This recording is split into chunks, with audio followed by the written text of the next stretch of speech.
2 years ago, I woke up in an overcrowded jail cell in Zimbabwe's maximum security prison. No water, no toilet, no underwear, no dignity, and no rights. Inmates ate watery porridge with their bare hands because spoons are not allowed. Before lights out, we had to line up in queues for roll call. Group A, B, C, and D.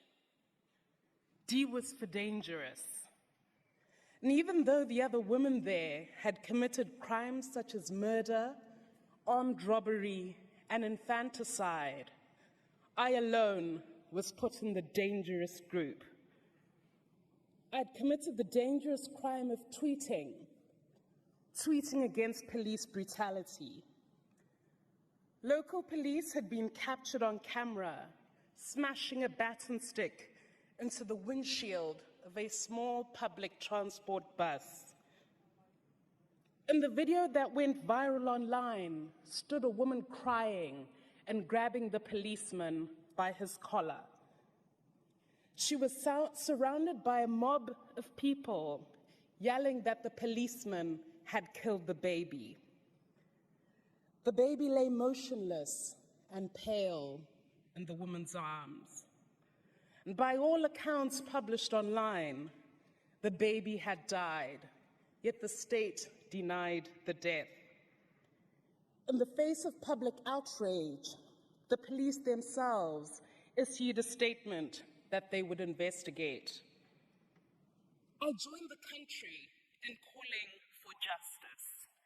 I tweeted condemning the act of rogue policing and the unconstitutional and disproportionate use of force that had obviously caused the death of a child.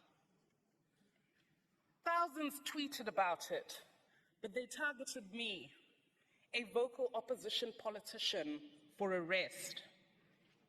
They alleged that I'd lied that the baby had died. The violent policeman was never brought to book. And so this is how I wound up in a maximum security prison, charged with communicating falsehoods prejudicial to the state.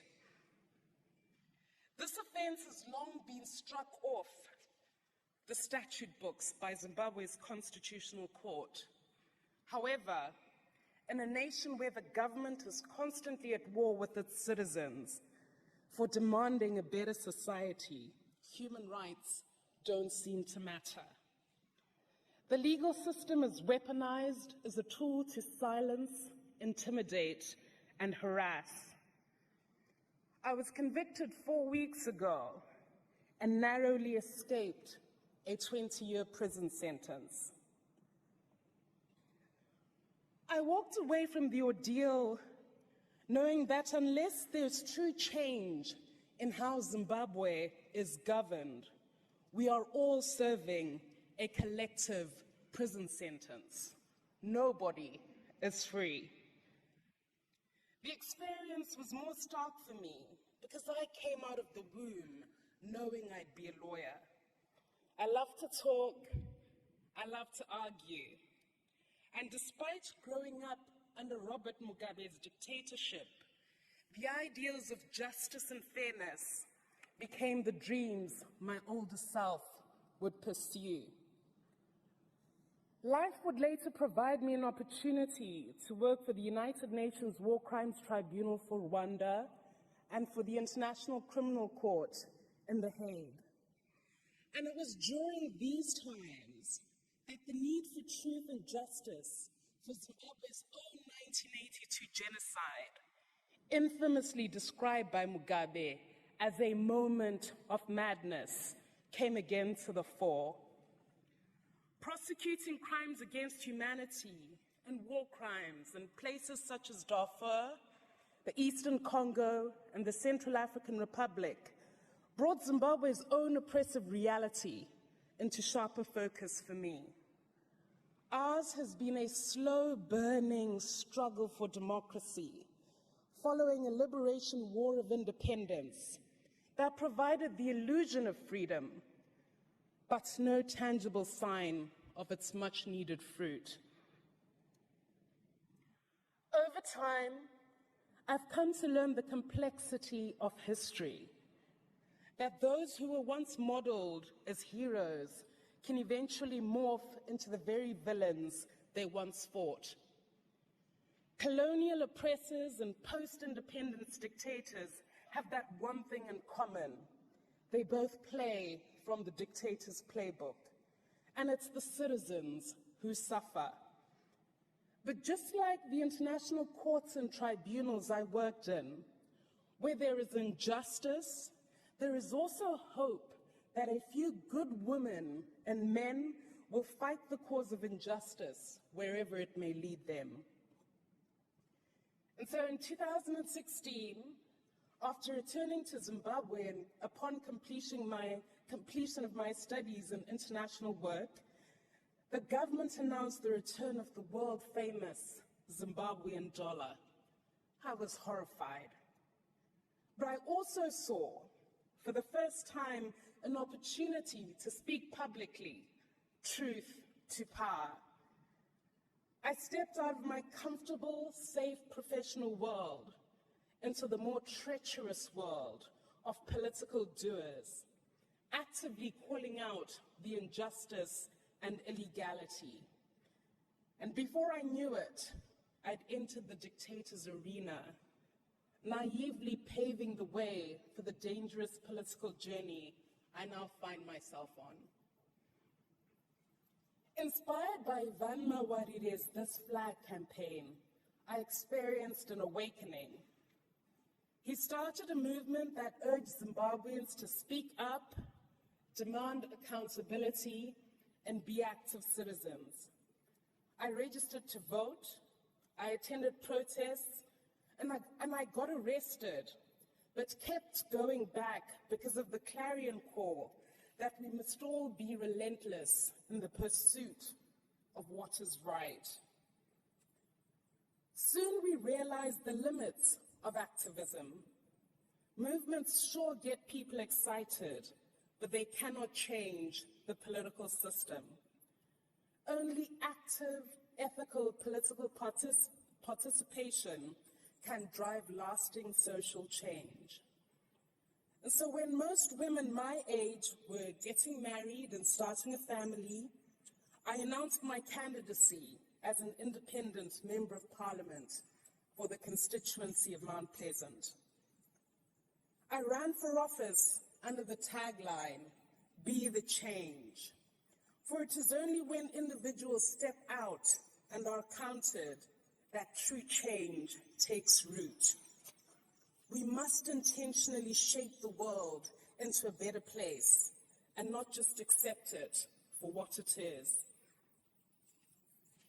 I believe that if our campaign could just inspire hope and a thirst for change, I'd change everything. But the person I changed the most was myself. I eventually lost the parliamentary seat, but gained a cause undoubtedly bigger than myself. A pursuit for justice and fairness that goes deeper than the law, but is personified in the everyday lived experience of the ordinary Zimbabwean. I've seen hope in action as I've proudly taken on the role of spokesperson for the country's main opposition party, the Citizens Coalition for Change. In spite of the violence, arrests, and manipulation of the legal system, we will fight to win Zimbabwe for change in the upcoming election against numerous odds. I stand here today to let the world know that Zimbabwe is currently reeling under a dictatorship much worse than Robert Mugabe. Half the population lives under extreme poverty. $2.2 billion are lost to corruption annually, and we have the highest hyperinflation rate in the world. All because those in power would rather loot and persecute than lead. The government's war against freedom and its weaponization of the law against myself and other government critics, such as George Sikana and Zimbabwe, are calculated to send a chilling message to the rest of society. We're watching you, even on Twitter. And this is the punishment you get for participating in opposition politics.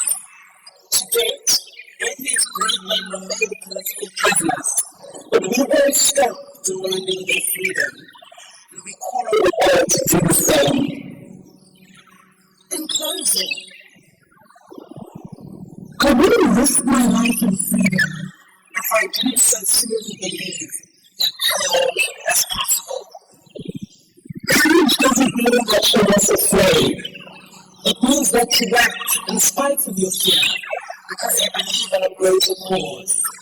Now choose courage and choose hope. This August, Zimbabweans go to the ballot box with one simple mission: to win Zimbabwe for change. Transform African competent leaders who believe in dignity, prosperity, and freedom for everyone. The world must insist on this election being free, fair, and credible. The will of the people has to prevail. It's difficult, but we must emancipate the Church of Africa from the imprisonment of its current dictatorship. Hope and action are the sustenance of those who change the world. Thank you.